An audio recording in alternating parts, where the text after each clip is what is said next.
I'm Ashira Ungar, and welcome to the Kosher Convert. I didn't grow up Jewish, and so I got to experience a lot of different kinds of cuisine that are not traditionally thought of as Jewish foods. When I started keeping kosher, I didn't want to give up all of my old family recipes and some of these different kinds of foods that I liked, so I had to learn to be creative and modify. And at this point, I feel like I could make almost anything kosher. My philosophy is, even if you keep kosher, you can be adventurous and make interesting food. Since Hanukkah is just around the corner, I thought we would start with beignets. Beignet is kind of a sweet square donut without a hole, and it's traditionally found in New Orleans. So if you're in New Orleans and people say they're going out for coffee and donuts, they really mean beignets. And I know the word looks funny. It's spelled in a way that you wouldn't know how to pronounce it, but it comes from the French originally, and they're actually pretty remarkable. So we are going to make kosher beignets for Hanukkah. Okay, the first step is going to be making the dough. And in that, the first thing that you want to do is proof the yeast to make sure that it's active and alive, which means you're basically going to try to wake it up and give it a little food. So sugar is kind of like food for yeast, so and it likes warmth. So we're going to take 1 packet of yeast, which is about 2¼ teaspoons. You're going to add that to 1/4 cup of warm water. And then just add a little bit of sugar. The total amount of sugar that we're going to be using today is 1/2 cup, and so I'm just going to take about 1 teaspoon out just to give the yeast something to kind of eat while it's warming up. And just give it a little bit of a mix, and if it's alive and active, the yeast is going to start to bubble and foam, and then you know it's good and you can go ahead and use it. At this stage, if nothing happens after you let it sit for about 10 minutes, then you probably want to get a new packet of yeast. So while the yeast is proofing, we're going to mix a little bit of an egg batter here. So the first thing that you need to do, of course, is check the egg to make sure there are no blood spots. Once you've done that, you're going to add 1 egg, the remainder of the sugar, so total of 1/2 cup, 1/2 cup of evaporated milk. I know that means that the recipe is going to be dairy, but you know, if it's Hanukkah and you're eating latkes with sour cream, then you know you're not going to be fleishik anyway.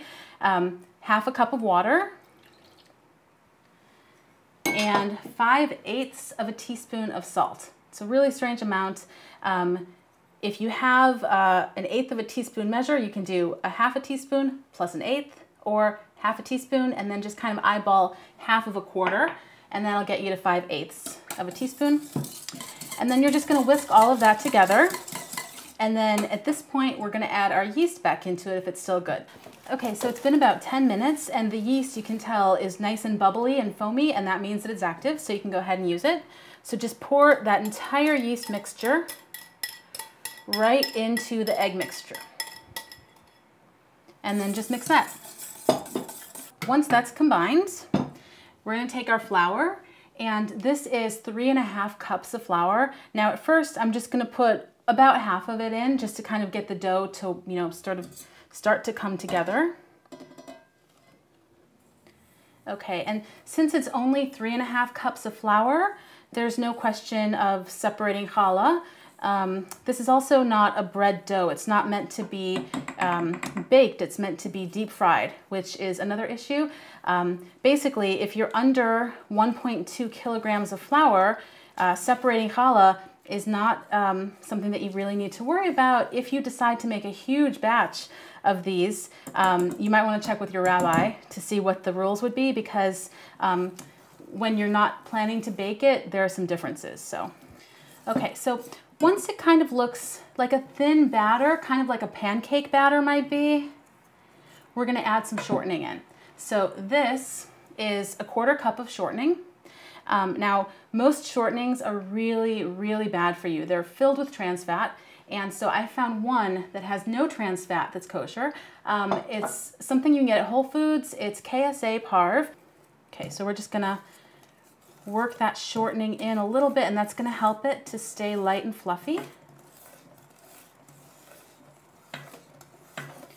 Okay, and once that's in, it's time to add the rest of the flour. And again, you don't want to mix an awful lot because we don't want a lot of gluten to form. We just want these to puff up and be like little fried dough pillows. We're just gonna give it a little bit of a knead. And again, You don't want to work the dough very much. You really just want to kind of get it to be together as a dough. And for anybody who makes bread, this is not going to look at all like bread dough. It's almost too sticky to knead. You can't get your hands really on it at all. You can try to kind of form it into like a little bit of a ball, but it's really sticky and it doesn't want to move an awful lot, and that's totally right. So don't think you made a mistake.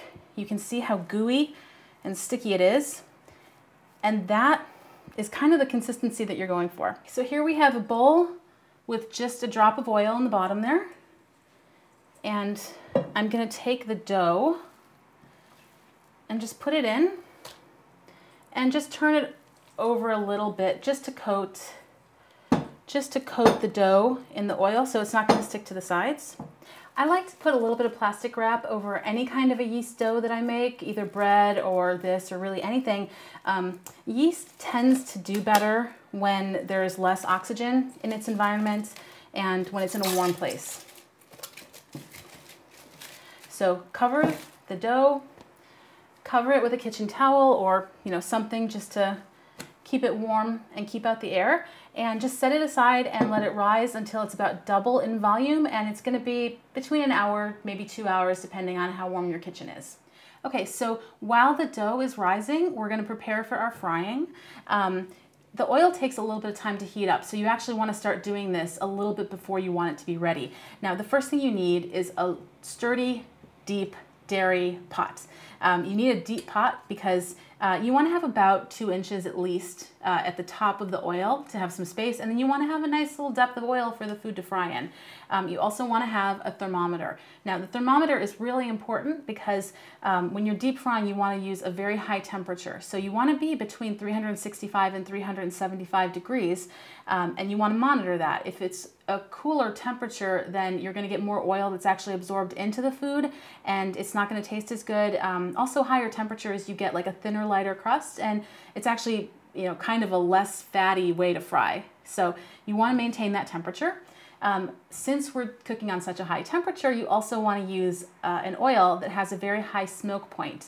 So something like peanut oil is great, safflower, sunflower, canola. Okay, so our oil is at about 330 degrees, so we're almost there at our gold temperature of 365 to 375, and our dough has definitely doubled in size. So we'll just give it a little bit, just a little bit of a knead, just to get it smooth. Okay, so you want a thin dough because it's going to puff up a lot in the oil. And I'm just going to use this to cut the dough. And you can make any shape you want, but I'm going to stay with the more traditional New Orleans square shape.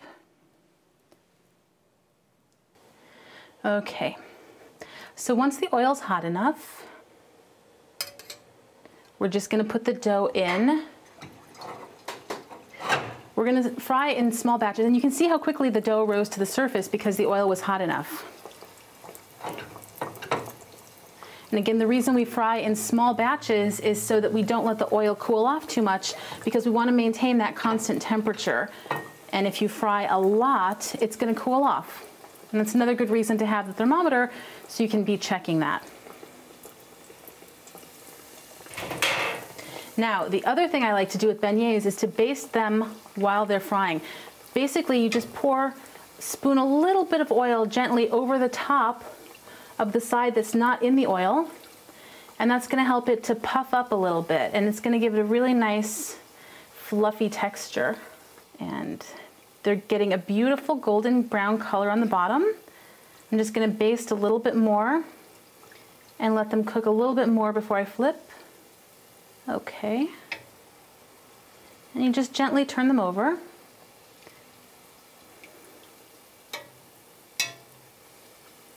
And you can see how they look like beautiful puffy little pillows. Okay, and once they reach this beautiful gold color,